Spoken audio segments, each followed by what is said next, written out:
Hey, this is Suns and Roses from Cyber Supply Drop, and today I'm going to go over some basic Nmap scanning techniques that may help you in the November CSD challenge that we recently put out. Okay, let's get started. First thing I want to do is do a standard Nmap scan on the remote host here, the machine that I want to scan. And it'll come back relatively quickly because I am doing this in um, VMware workstation. So I have the machine up here locally.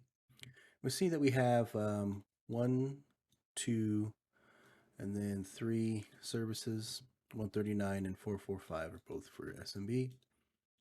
And I just did the regular Nmap scan here without any options. Now, if I do the same command here and I do tac, press enter, I should see something a little bit different. Okay, so as you see, we got an additional service here. We don't necessarily know what the service is. So what we're going to do is we're going to do the same command that we just did. Instead, I'm going to add a tac A here. I'm going to remove the second tac on the P there. I'm going to put in 22 comma, or excuse me, 21 comma 22 comma 139 445 and then 3598. Now I should receive information. TAC A, what that does is that does SV, SC, TAC O, and also some additional enumeration scripts. So the reason we used TAC P TAC up here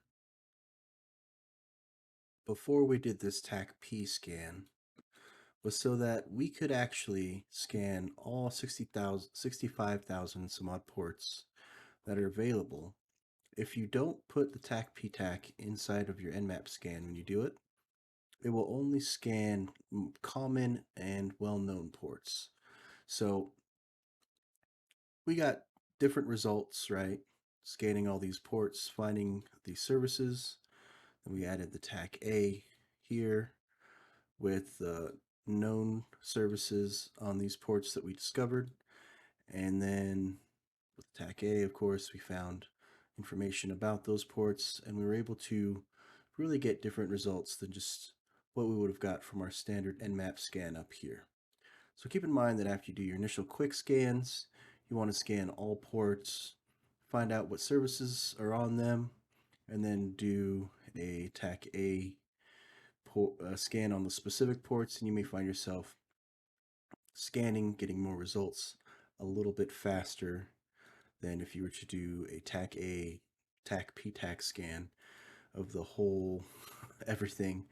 With this TAC A, it'll take quite some time. So we got our results back here, and we can see that we have a TCP, or excuse me, FTP, ProFT PD version 1.35. We also have anonymous login allowed here with files in the FTP server. We also have SSH here. 7.6 is the version. Then we have 139 and 445 here, which is Samba SMBD for shared drive. And the final port is a HTTP Tomcat server. And here we can see that there's some information about the machine here. The computer name is Stuns. The FQDN is Stuns. And a lot of good information here about the SMB. We can see that there is no signing enabled. So what we're going to do is follow my notes here, make sure I get this stuff set up correctly. I do this in the correct order. So what I'm going to do is I'm going to open up a new tab, like I did here. I'm going to connect to the FTP 192.168.28.137. Then I'm going to log in with anonymous here, and no password is required. And as we can see, with quick ls here, we have an FTP text. I like to do ls space tac la, and this will show me hidden files. As we can see here, there's a hidden text there. So I'm going to get ftp.txt. I'm also going to get .hidden. And if we exit here and we do a quick ls, we can see that we have the FTP text here. So I'm going to cat ftp.txt. And I can see here the fruit text here, or fruit text, the flavor text, excuse me. You may find interesting files when you are allowed anonymous access to the FTP. Let's go ahead and cat the hidden file here. It says, of course, the flavor text is hidden files can be found here too. So whenever you're looking through your FTP servers, if you do a thorough Nmap scan and use TAC A versus, SCSV, you may get some additional information about that service. Let's see here. It tells you about the text file here, and it also lets you know that there's anonymous logins allowed. So next thing we're going to do is we're going to look at the SMB server here. We have port 445. And so we're going to come over here, and my particular favorite tool to use for this is SMB client. I like to do TAC L, and then 192.168.28.137. And typically I just do this for a null session, or this will also enumerate if there's guest sessions allowed as well. And I'm just going to press enter there, and we see we have some shares here. We have anonymous with no comment, the print, share, sensitive docs, which seems important, and IPC. So the first thing I'm going to do is I'm going to try to log in here as the null session here, no user, to sensitive docs. And I just want to point out I have 4 backslashes here and then 2 backslashes. And if you don't use the correct amount of slashes, it won't let you authenticate. So go ahead and press enter here, and then press enter again and see what happens. Okay, so we have denied access. That's unfortunate. What I'm going to do now is I'm going to check that anonymous one. No password required. And it looks like we have access here. So just click ls tac la. Okay, it didn't work. Sometimes it works, sometimes it doesn't. I'll go ahead and get anon.txt and then exit out of SMB. We're going to clear this out. Now I'll do a quick ls here, and we can see anon.txt is on our desktop. So let's cat anon.txt. And then we see here, this is anonymous login, exclamation point for the flavor text. Sun's password is actually unicorn. Okay, so let's look back here at our services. What do we got going on here? We had the FTP server, we had the SSH server, the SMB service, and then the Apache Tomcat. So I'm going to go ahead and see. I don't necessarily think it's this easy, but it's worth giving a try. I'm going to SSH the stuns to the machine IP address, and I'm going to type in unicorn and hit enter. And it looks like that is not the correct password for that. So if we look back here, on the SMB, we also had the sensitive file.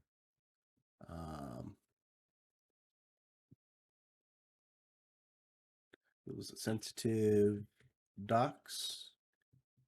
And instead of using blank space here, I'm going to put stuns. Let's see what happens here if we type in unicorn. Look at that. We are in. So let's go ahead and get the pwd.txt, exit out of here, and then I'll clear this out, and then we will cat pwd.txt. It says, in case you forgot your password, in quotations. So kind of got to think outside the box here a little bit. It's kind of vague, but I'm assuming this is in case you forgot your password. And Maybe the password is password. Let's try it out. SSH stuns at 192.168.28.137. Okay, let's type in password. And here we have it. We logged in simply by checking out the services, checking anonymous logins, logging in where we could, maybe finding some information, a little bit of data leakage. And we were able to get access here. Now, I didn't build this out to be a machine to, you know, exercise privilege escalation or anything. So if I do sudo tacll and I type in my password here, we can see that Stuns has all the permissions in the world. Run everything as root just by typing sudo. That wasn't necessarily the focus of this room. I just wanted to go and demonstrate a little bit of the scanning methods here for Nmap, and this may help you find additional stuff. One more thing I want to go over real quick is right here. Actually, down here's a little bit better. 3598. If we open up our web browser here, and then we navigate to the IP address 192.168.28.137. We hit enter. We're going to have connection problems. I want to point out that because this is on port 3598, we want to make sure that at the end of this IP address here, we put colon 3598 because that's the port that it's on. And then all we have to do is come back here, delete the S because it defaulted to HTTPS. Then we can hit enter. Finally, we made it.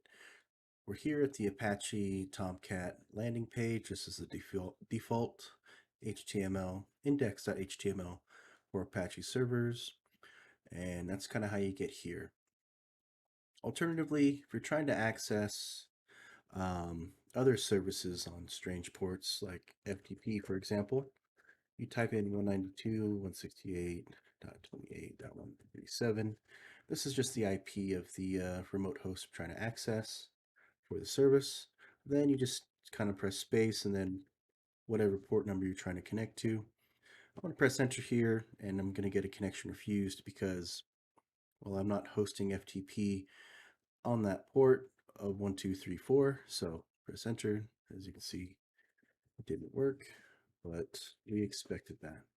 So I just went over some basic network Nmap scanning and a little bit of enumerating services that you may find in a network, as well as accessing web servers on strange ports or even other services that are on strange ports. Hopefully you got something out of this video, and hopefully if you are having a little bit of issues with the CSD challenge room hygiene, this video helped you. Look forward next week on Wednesday. I should be releasing a video going over some of the web app enumeration techniques that should also help you with the room hygiene as well. Thank you. You have a good one.